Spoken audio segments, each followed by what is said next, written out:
Matthews, I don't think this country's establishment, politicians, the media, ever got this guy. They certainly underestimated him. Not going anywhere, can't last. Yet with each week and each provocative statement, he held to his lead and went a bit further, saying President Obama was foreign-born, an illegitimate president, calling for a wall along our southern border, making fun of women's looks, talking down to a top Latino journalist, saying thousands of Muslims in New Jersey had cheered 9/11. And each time the knockout verdict came loud and certain. That's it. This guy's finished. And each time the national public opinion polls said differently. Well, then in the wake of the San Bernardino shootings, Trump called for a ban on all Muslims entering the country. And while most people rejected the idea as un-American, Trump fans held firm. They liked what he said. But what about the man himself? Who is this guy so many people have told pollsters they want as our next president? What's he done to get where he is? What allows him to say things that would kill anyone else in public life? What's he got hold of? Well, over the next hour, we're going to look at the Donald Trump story as a whole. You'll see him as a young man, as a budding business tycoon, and as an entertainer. You'll see that the experts have been counting him out for decades. It's for months in a roiling campaign. But in December, many believed he went too far. Donald J. Trump is calling for a total and complete shutdown of Muslims entering the United States until our country's representatives can figure out what the hell is going on. It played well with some of his supporters. Okay, we are civilized people. These people, with their beliefs, are not civilized. And that we can't change them. They're not willing to change. But many in his own party criticized him. The White House spokesman said it disqualified him from the presidency. And experts questioned its feasibility and whether it's the right way to fight terrorism. He's hurting the best tool that law enforcement and people in both parties believe we have to fight terrorism, which is the help of the Muslim American community. And this hurts us abroad, too. As he had with his campaign kickoff, it once again displayed Trump's readiness to conquer by dividing. When Mexico sends its people, they're not sending their best. They're sending people that have lots of problems, and they're bringing those problems with us. They're bringing drugs, they're bringing crime, they're rapists, and some, I assume, are good people.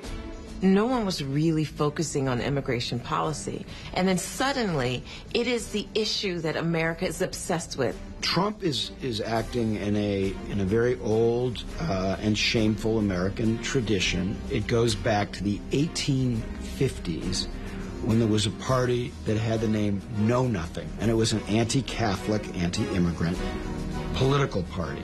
It didn't last that long, but then every so often, like a fever, anti-immigrant feeling arises. He has tapped into a part of the electorate that is, I think, deeply angry about the state of the economy. It's a group of people who are still suffering from the downturn in 2007 and 2008.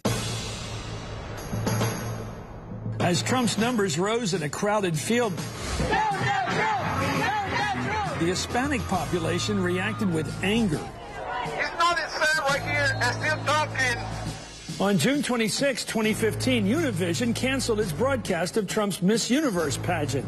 NBC then announced it would not air the Miss Universe or the Miss USA pageants, and Macy's removed Trump merchandise from its stores. But Trump stayed resolute in his message. We are taking Mexico's problems. Mexico is beating us on trade, and they're beating us at the border. But Mexico doesn't want to take these people.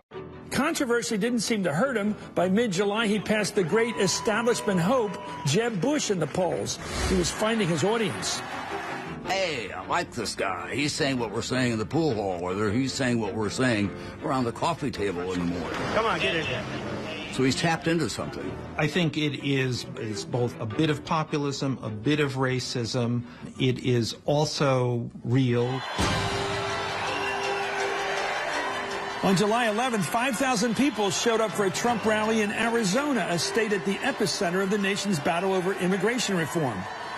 These are people that shouldn't have been in this country. They flow in like water.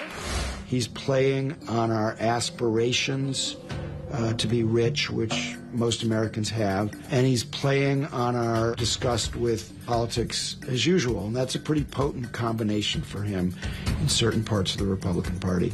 Trump led in the polls by a wide margin heading into the first Republican debate hosted by Fox News on August 6th. You've called your Twitter account? Only Rosie O'Donnell. Line about Rosie O'Donnell.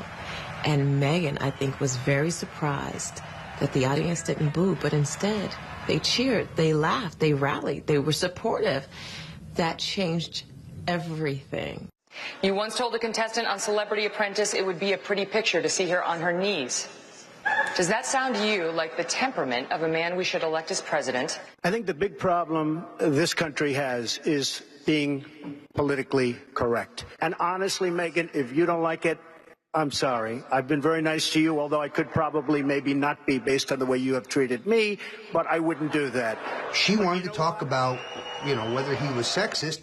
He flipped this into a discussion of whether he's politically correct. And what did he say? You know what? I'm not politically correct. If you don't like it, that's too bad. You could see there was blood coming out of her eyes, blood coming out of her wherever. Comments during a phone interview with CNN's Don Lemon got Trump uninvited from a Republican red state event. Critics roared, but his poll numbers held strong. Later in August, Trump held a campaign rally in Alabama. 30,000 people showed up. We're going to build a wall. And at a press conference in Dubuque, Iowa, Univision anchor Jorge Ramos stood up to ask a question without being called upon. Trump has a question about immigration. Your immigration plan. Okay, who's next? Yeah, please. Excuse me, sit down. You weren't called. Sit down. Again, exactly what we've been waiting for. People did not fly all the way to Dubuque to listen to you read from your little speech. And that's exactly what Jorge Ramos was doing. He was reading from a speech. Trump had him thrown out. It was great. Okay. And then Trump invited him back in and took his question. Yes. Good. Absolutely. Good. Absolutely. Good to have you back. Thank you very much. Okay. There's an illusion within the American press that the people cherish what we do. I got news for you. If they find somebody who's going to give us a punch in the nose or a black eye, they're cheering them on. And that's what happened. Trump knew what he was doing. So the Jorge Ramos confrontation, worked well with his base. That represented why it is very possible for Trump to win the nomination, but impossible for him to win the election. Any Republican candidate needs to get at least 40% of the Latino vote to have a chance electorally. The more controversy, the higher his numbers went. The more people criticized him, the higher the numbers went. The more provocative he was, the higher his numbers went. Donald Trump knew exactly what he was doing. He was strategic, he was brilliant, and it was the summer of Trump. I would vote for Donald Trump if I was female on ballot. Definitely. This is very new. This is the equivalent to Obama new. You know what I mean? First black president, first interesting president. Now suddenly, the summer of Trump is becoming the autumn of Trump. Trump's not going down, he's going up.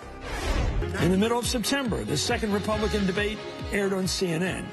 They're trying to get the Republicans to mix it up. Carly, Trump says you have an ugly face. What do you think of that? I think women all over this country heard very clearly what Mr. Trump said. Hearing, oh, she totally won. No, she looked like a little sourpuss. So, this is a plan that's simple. Voters and candidates looked for a shift in focus to issues. And when September arrived, Trump announced that he had a detailed proposal for something, a tax plan. No business of any size, from a Fortune 500 company to a mom-and-pop shop, to a freelancer living from gig to gig, will pay more than 15% of their business income in taxes. In this tax plan, he offers something for everybody, but the most for those who have the most.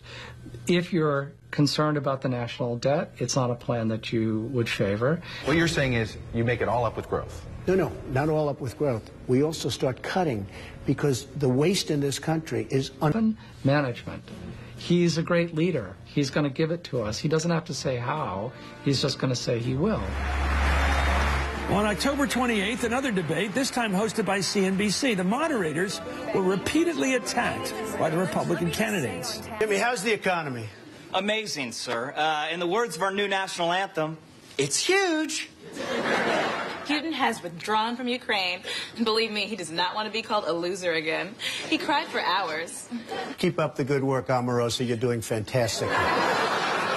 We are going to ship 11 million people who are law-abiding, who are in this country, and some moved 1.5 million illegal immigrants out of this country.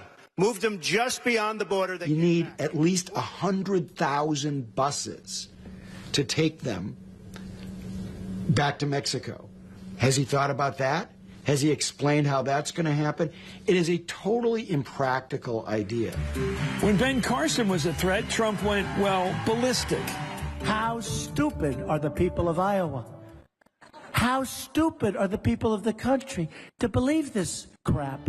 An unacknowledged part of the Trump mystique is that he's kind of funny.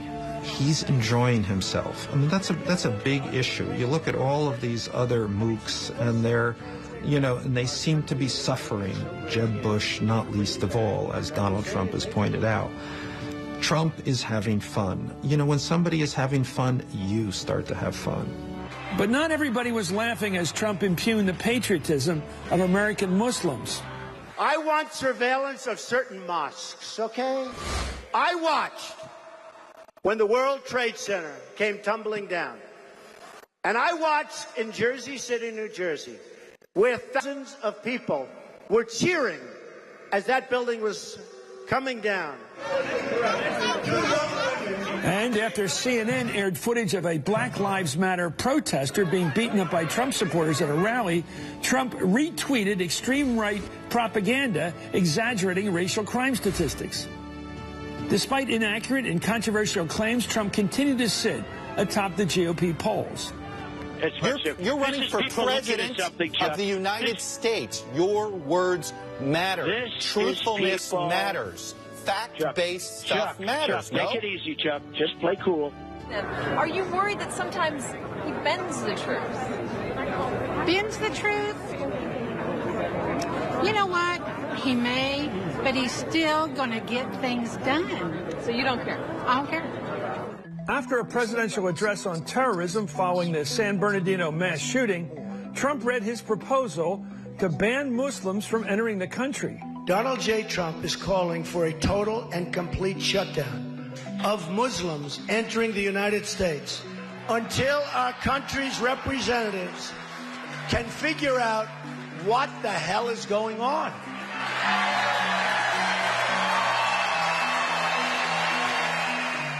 Reaction was swift and loud.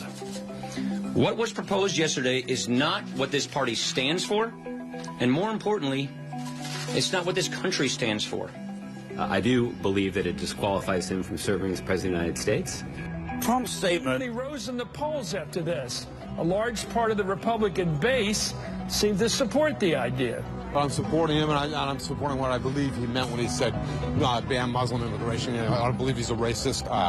I think he was talking about, that we need to step back and re-examine the vetting process. But many saw this as a game changer. Many thought even proposing the idea gave ISIS a propaganda victory. Maybe this time he had gone too far. I think something changed in the media's reaction to him and the reaction of much of the American public. Remember, 2/3 of Americans don't like him. So he already has a very steep climb to actually becoming president. And I think that many of those people went from seeing this as a kind of an entertaining joke to being a dead serious political situation. And it was topic number one when CNN aired another debate on December 15th. Good people, right? So in his case, whatever you think of his looks, he is bringing those entertainment values. He's independently wealthy.